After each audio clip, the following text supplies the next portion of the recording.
directories. Now let's look at something else. How do we remove directories? Okay, so remover here, I'm referring to deleting directories. So how do we remove directories? That's what we are going to do next. So if we are going to remove directories, we use the rmdir command. Okay, now let me show you something here. Let's do an ls. Let's create a directory first. Let's say make that let's say .1. I have this directory. Now if you are going to remove a directory, you can say rmdir. Let's remove this. So if I do an ls, it's no longer there. You should be careful when using the rmdir command, because when you remove directories or files in Linux, it's an irreversible process. So you should be careful what you are removing. Okay, so rmdir has been used to remove the directory. Now let's try this. Let's try with the sequence directory. Rmdir sequence. We have this. It says rmdir failed to remove sequence, directory not empty. Okay, so this rmdir command is used if your directory is empty, like what we had here. Dir1 was empty because there was nothing in that directory. We just created, there was nothing in there. Let's just create it again. Let's do an ls into it. There's nothing in there. And that is why the rmdir command worked. But here, sequence, there are files and there are directories in there. So let's say ls sequence. We have some directories there. So if you have some files or directories in that directory that you want to remove or delete, then that's how we do it. Okay, so in other words, if you are removing non-empty directories, then we use rm-fr. That is what I use, but other people will add some flags, but this is what I use and it works. So I'll say rm-fr.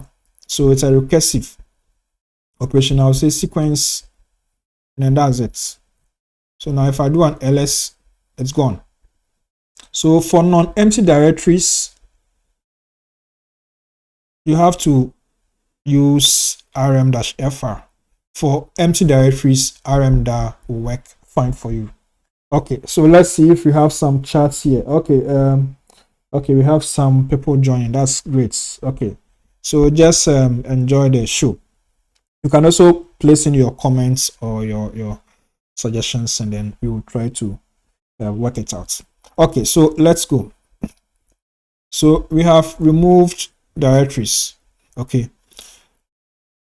Again, you can use the wildcard and all those stuffs also to, do some complex or advanced activities when it comes to removing files. But that's something that's, I think I'll cover in another tutorial for advanced users. But for now, as a beginner, I just use some of these commands and then you'll be fine. You can also remove files and subdirectories. So let's say variants. Let's create another directory and let's make that variants. Let's say dir1. I can say rmdir variants / dir1. And it will be removed. Okay, because what we created in this one, it's an empty directory, so we can remove using this command. If it wasn't empty, then you have to use rm-fr. So let's just try this. Let's say make the variants / dir1 again. Let's say touch variants / dir1 / sequence.txt.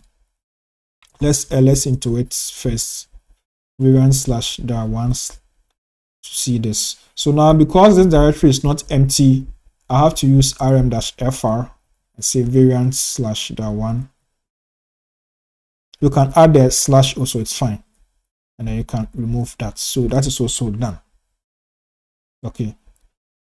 If you want to remove everything in that directory without the directory itself, that's where the star comes in or other patterns come in. But this is something that I will skip for now because I want to be careful here when it comes to the rm command. But for advanced users, advanced programmers, It's something that you can always try, but I'll always advise you when using the rm and the rmdir commands. You should always know what you are doing. That's basically what I'm going to say. Okay.